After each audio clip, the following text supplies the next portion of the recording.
À l'aube et à jeun, le coq se fait entendre.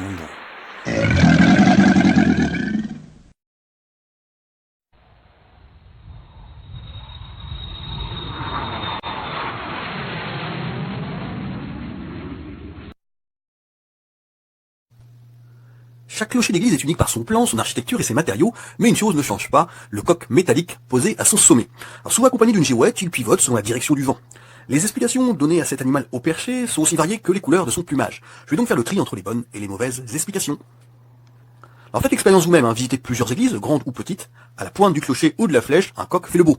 Or bien rare si vous trouvez autre chose, Parfois des monuments se contentent d'une croix ou se terminent par une statue. Mais dans l'écrasante majorité des cas, vous verrez un coq en métal, souvent en cuivre. Il arrive qu'une dorure le fasse scintiller au soleil et le rende ainsi encore plus visible. Jamais ou presque, l'animal ne déploie ses ailes, il est sagement posé sur son perchoir face au vent. Et ce totem animal existe depuis des siècles, c'est une tradition très ancienne. On sait qu'en l'an 820, un évêque d'Italie fait forger un coq pour le placer en haut de sa cathédrale.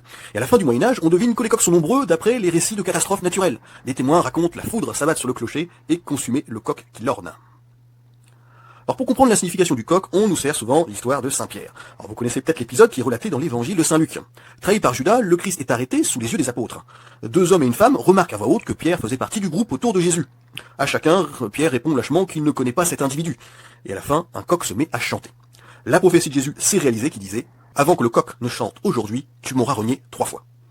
Cette histoire n'explique en rien le symbolisme du coq, sauf à donner un marqueur temporel au lecteur.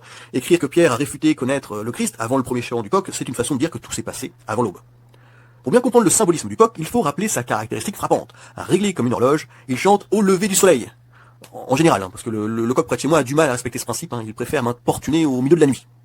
Mis à part mon cas particulier, le coq représente le lever du jour, un temps éminemment symbolique dans beaucoup de religions. C'est le moment où les ténèbres se dissipent et la lumière s'impose. Un épisode qui peut être traduit comme le triomphe du bien sur les démons de la nuit, comme la victoire de la vie sur la mort, la résurrection autrement dit. Autant de significations parlantes pour le chrétien.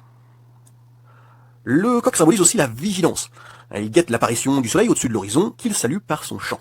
Pour les chrétiens, facile d'y attribuer un sens religieux. Le coq est celui qui attend patiemment le retour du Christ sur terre, à l'heure du jugement dernier. Il sera le premier à voir l'imminence de l'événement. L'animal à plume renvoie plus généralement aux membres du clergé, à leur mission. Par leurs paroles, les curés et les évêques réveillent les âmes endormies et remettent le fidèle, toujours pécheur, dans le droit chemin. Vigilant, ils s'assurent de les amener vers la lumière.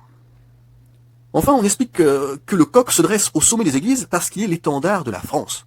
Les Gaulois l'auraient utilisé comme emblème, et à l'appui de cette affirmation, on se plaît à rappeler que le mot latin gallus signifie autant gaulois que coq. Alors je mets les choses au clair, non, le coq n'a rien de patriotique.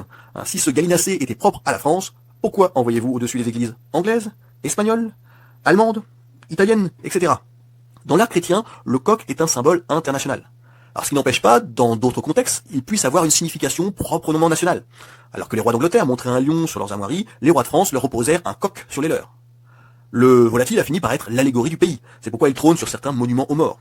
Enfin, son côté bagarreur en a fait l'emblème des équipes de France sportives. Vous le voyez cousu sur les maillots des footballeurs, des rugbyman, des handballeurs. Mais vous comprenez qu'on ne se situe plus sur le terrain religieux. Alors en résumé, que comprendre de cet article? Eh bien depuis le Moyen-Âge, le coq domine les clochers des églises de l'Europe occidentale et pas seulement de la France. Annonçant le lever du soleil, le coq chasse symboliquement les ténèbres, d'où sa figuration dans plusieurs religions, dont le christianisme, au sommet des églises. Chez les chrétiens, il est aussi le symbole de la vigilance, du clergé qui veille sur son troupeau de fidèles. Voilà, j'espère que ce mystère des coqs est éclairci. À bientôt. C'était Laurent Ridel du site Décoder les églises et les châteaux.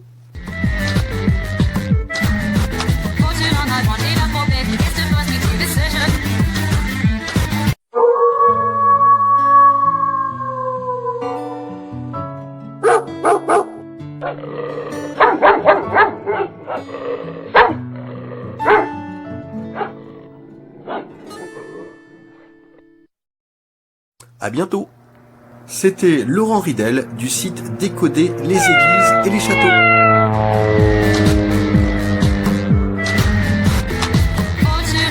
En bon français, quand j'ai quitté ma femme, ce que j'ai regretté le plus, c'est la complicité que j'avais avec elle. En bon français, quand j'ai quitté ma femme, ce que j'ai regretté le plus,